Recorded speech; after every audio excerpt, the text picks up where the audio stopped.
നമസ്കാരം സുഹൃത്തുക്കളെ, ഇന്ന് കണ്ടൊരു വാർത്തയാണ്. നമുക്കറിയാം, ഈ നെന്മാറയിൽ ഒരു കൂട്ടക്കൊലപാതകം നടത്തിയൊരു പ്രതി ചെന്താമര എന്ന് പറയുന്ന ഒരു കിളവൻ.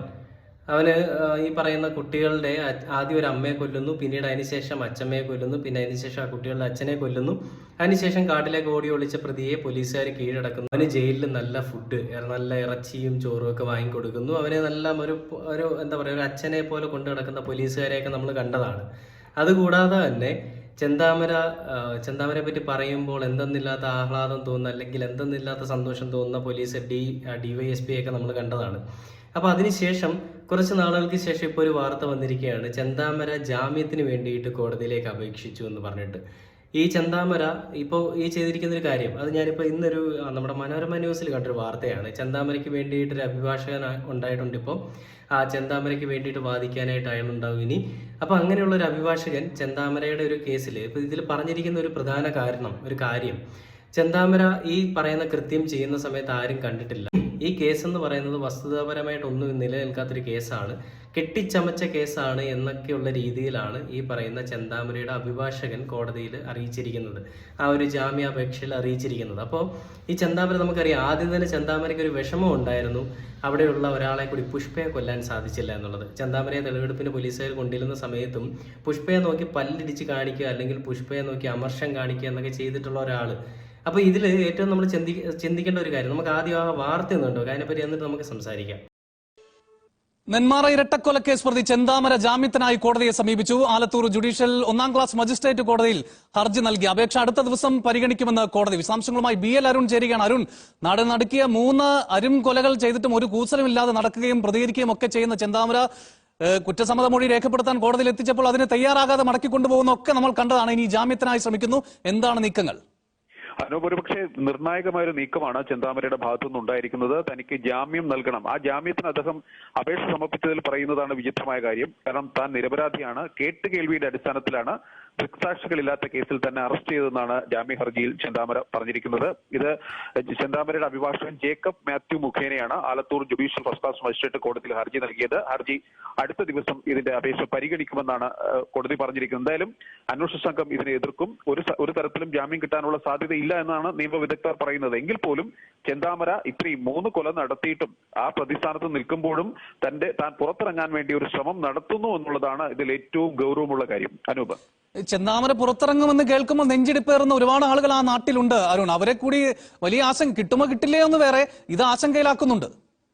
തീർച്ചയായും ഒരുപക്ഷെ ചെന്താമര ഇറങ്ങിക്കഴിഞ്ഞാൽ, അല്ലെങ്കിൽ താൻ 3 പേരെ കൂടി വകവരുത്താൻ ഉദ്ദേശിച്ചിരുന്നു എന്ന് ചെന്താമര പട്ടിക നിരത്തി അന്വേഷണ സംഘത്തിനോട് പറഞ്ഞവരൊക്കെ തന്നെ ഇപ്പോഴും ആശങ്കയോടുകൂടി കഴിയുന്ന ഒരു സാഹചര്യം കൂടെ ഉണ്ട്. എങ്കിൽ അതുകൊണ്ട് തന്നെ ഈ ജാമ്യാപേക്ഷ, അല്ലെങ്കിൽ ഒരു പക്ഷേ ഇത്തരത്തിൽ ജാമ്യാപേക്ഷ നൽകി എന്ന് പറയുമ്പോൾ തന്നെ അവർക്കായിരിക്കും നെഞ്ചിരിപ്പ് കൂട്ടുക എന്നുള്ളതാണ്. എന്തായാലും അന്വേഷണ സംഘം വൈകാതെ തന്നെ ഇതിന് തടസ്സ ഹർജി ഉൾപ്പെടെ നൽകി ആ നടപടിക്രമങ്ങളിലേക്ക് പോകുമെന്നുള്ളതാണ് മനസ്സിലാക്കുന്നത്. വളരെ നിർണായകമായ ഒരു നീക്കം ചെന്താമര നടത്തിയിരിക്കുന്നു എന്നുള്ളതാണ് ഏറ്റവും പ്രധാനപ്പെട്ട കാര്യം. അനൂപ്, BL അരുണാണ് വിവരങ്ങൾ നൽകിയത്. ഇതിലിപ്പോൾ വാർത്ത മാധ്യമങ്ങളൊക്കെ പറയുന്ന പോലെ ഒരു വലിയ മാറ്റമൊന്നും ഉണ്ടാവുമെന്ന് എനിക്ക് തോന്നുന്നില്ല. കാരണം നമുക്ക് ആദ്യം മുതൽ തന്നെ അറിയാം, ഈ ചെന്താമര എന്ന് പറയുന്ന അയാളെ പിടിക്കുന്ന സമയത്ത്, ഈ കുറ്റവാളിയെ അറസ്റ്റ് ചെയ്യുന്ന സമയത്തും അതിനുശേഷം തെളിവെടുപ്പിന് കൊണ്ടുവരുമ്പോഴും അതിനുശേഷം സ്റ്റേഷനിൽ കൊണ്ടുപോയി ഇരുത്തുമ്പോഴും എല്ലാത്തിലും പോലീസുകാരുടെ ഭാഗത്തു നിന്നുള്ളൊരു സ്നേഹപ്രകടനം നമ്മൾ കണ്ടതാണ്. ചെന്താമരയെ ഒരു അച്ഛൻ എന്ന രീതിയിലാണ് അവർ ചേർത്ത് പിടിച്ചിരിക്കുന്നത്. അങ്ങനെയുള്ള പോലീസുകാർ ഈ ചെന്താമര ജാമ്യാപേക്ഷയ്ക്കായിട്ട് പോകുന്ന സമയത്ത് അതിനെ എതിർത്തുകൊണ്ട് സംസാരിക്കുമെന്ന് എനിക്ക് തോന്നുന്നില്ല. സംസാരിച്ചാൽ അത്രയും നല്ലതെന്ന് നമുക്ക് പറയാം. അപ്പോൾ ഈ പറയുന്ന പുഷ്പ, അല്ലെങ്കിൽ ഈ 3 പേരെ കൊല്ലുമെന്ന് പറയുന്ന ആളുകൾ, ഇവരിപ്പോൾ പേടിച്ചിരിക്കുകയായിരിക്കും ചെന്താമര ഇറങ്ങിക്കഴിഞ്ഞാൽ അവരെ കൊല്ലുമോ എന്നുള്ള പേടിയിൽ. നിങ്ങൾ നാട്ടുകാർ, ചെന്താമര ഇൻ കേസ് ഇറങ്ങിയിട്ടുണ്ടെങ്കിൽ നാട്ടുകാർ ഇവനെ തല്ലിക്കൊന്ന് കളഞ്ഞേക്കുക. ഒരു കാരണവശാൽ ഇവനെ ജീവിക്കാനായിട്ട് വിടരുത്. ഇവനെ ഇപ്പോൾ എന്താ പറയുക, ആളുകളെ മുടി നീളമുള്ളവരെ കൊന്നു കഴിഞ്ഞാൽ പുലിയുടെ അല്ലെങ്കിൽ മറ്റുള്ള മൃഗങ്ങളുടെ ശക്തി ഇവന് കിട്ടും എന്നുള്ള രീതിയിലൊക്കെയുള്ള അന്ധവിശ്വാസങ്ങളൊക്കെ കൊണ്ടാണ് ഇവൻ വന്നിരിക്കുന്നത്. ഇനി എന്തെങ്കിലും കാരണവശാൽ ഇവൻ ഇറങ്ങുകയാണെന്നുണ്ടെങ്കിൽ ഇവനെ അങ്ങ് തീർത്ത് കളഞ്ഞേക്കണം. ഒരു കാരണവശാൽ ഇവനെ വിട്ടുകളയരുത്. ജീവനോടെ ഇവനെ മറ്റുള്ള കാര്യങ്ങൾ ചെയ്യാനായിട്ട്, അല്ലെങ്കിൽ സ്വാതന്ത്ര്യം ഉണ്ടായിരുന്നാൽ പോലും ഇവനെ വിട്ട് കളയാനായിട്ട് ഒരാൾ പോലും ശ്രമിക്കരുത്. ഇവനെ തല്ലിക്കൊന്നു കളയുക, ഒരു പ്രശ്നവുമില്ല. ഈ ഒരു നല്ല പ്രവൃത്തി ചെയ്ത ആ മക്കളുടെ ഒരു വിഷമത്തിൽ അവർക്ക് ഒരു നീതി കിട്ടുന്നത് വരെ, അല്ലെങ്കിൽ അവർക്ക് ഒരു നീതിക്ക് വേണ്ടിയിട്ട് വേണം നാട്ടുകാരായി എല്ലാവരും പരിശ്രമിക്കാനായിട്ട്. അപ്പോൾ ഈ പറയുന്ന നമുക്ക് ഇപ്പം ഞാനൊരു കാര്യം ചോദിക്കട്ടെ, ഈ പറയുന്ന കോടതിയിൽ നിന്ന് തന്നെയാണ് ചെന്താമരയ്ക്ക് ജാമ്യം കൊടുത്തതും അതേപോലെ തന്നെ ഈ പറയുന്ന ചെന്താമരയ്ക്ക് ഒരു താക്കീത് കൊടുത്തതും കോടതിയായിരുന്നു. അതേപോലെ തന്നെ CIയുടെ ഒരു 20 മിനിറ്റ് ഉള്ളൊരു ക്ലാസ്സും എടുത്തതിന് ശേഷമാണ് ചെന്താമര ഈ പറയുന്ന ചെന്താമരയുടെ നെന്മാറ എന്ന് പറയുന്ന സ്ഥലത്തേക്ക് പോകുന്നത്. നെന്മാറ ഗ്രാമപഞ്ചായത്തിൽ ഒരു കാരണവശാലും കാലുകുത്താൻ പാടില്ല എന്ന് പറയുന്ന കോടതി വിധി ഉണ്ടായിരുന്നിട്ട് കൂടിയും CIയുടെ ഒരു 20 മിനിറ്റോളം നീളുന്ന ഒരു സംസാരം അല്ലെങ്കിൽ ഒരു കോൺവെർസേഷൻ ഉണ്ടായിരുന്നിട്ട് കൂടിയും ചെന്താമര അതിനെയൊക്കെ എതിർത്തുകൊണ്ട് ആ പറയുന്ന നെന്മാറ ഗ്രാമപഞ്ചായത്തിൽ വരികയും ആ കുട്ടികളുടെ അച്ഛനെയും അച്ഛമ്മയും കൊന്നിട്ടുണ്ടെങ്കിൽ ഈ പറയുന്ന നമ്മുടെ കോടതിക്കും പോലീസിനും അല്ലെങ്കിൽ നമ്മുടെ നീതിന്യായ വ്യവസ്ഥയ്ക്ക് ചെന്താമര കൽപ്പിക്കുന്ന വില എന്താണ്? വെറും പുല്ലുവില. അത് നമുക്ക് ചിന്തിക്കാവുന്നതല്ലേ ഉള്ളൂ, സാധാരണ ഒരു മനുഷ്യന് ചിന്തിക്കാവുന്നതല്ലേ ഉള്ളൂ. നമ്മുടെ നീതിന്യായ വ്യവസ്ഥ അല്ലെങ്കിൽ നമ്മുടെ നീതിപീഠത്തിനോട് ചെന്താമരയ്ക്ക് വെറും പുല്ലുവിലയാണുള്ളത്. ആ പുല്ലുവിലയുടെ അടിസ്ഥാനത്തിലാണ് ചെന്താമര അന്ന് ജാമ്യത്തിൽ ഇറങ്ങി ഇവരെ കൊന്നതും ഇനി ജാമ്യത്തിൽ ഇറങ്ങി ഇവരെ കൊല്ലാൻ പോകുന്നതും അതിന് തന്നെയാണ്. ഒരു കാരണവശാലും കേരള പോലീസ് അതിന് കൂട്ടു നിൽക്കരുത്, അല്ലെങ്കിൽ കൂട്ടു നിൽക്കില്ല എന്ന് നമുക്ക് ഉറപ്പാണ്. പക്ഷേ ഈ ഒരു ജാമ്യ ഹർജി പരിഗണിക്കാനായിട്ട് കോടതിയും നിൽക്കരുതെന്നാണ് ഞാൻ അഭ്യർത്ഥിക്കുന്നത്. ഇൻ കേസ് അങ്ങനെ എന്തെങ്കിലും ഉണ്ടായാൽ ജനങ്ങൾ നിയമം കയ്യിലെടുത്ത് അവനെ തീർത്ത് കളയുക. ഒരു കാരണവശാലും അവനെ ജീവിക്കാനായിട്ട് വിടരുത്. അതാണ് എൻ്റെ ഒരു അഭ്യർത്ഥന.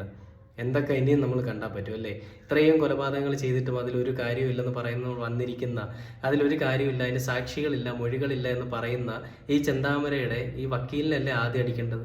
ഈ ഏത് അഭിഭാഷകനാണെന്ന് പേരൊന്നും അറിയില്ല, പേരറിയുന്ന പേര് വിളിച്ചതിന് ചെയ്ത് വിളിക്കായിരുന്നു. പേരറിയാത്തൊരു അഭിഭാഷകൻ തന്തയില്ലായ്മയ്ക്ക് കൂട്ടി നിൽക്കുന്നതും തന്തയില്ലായ്മ തന്നെയാണോ?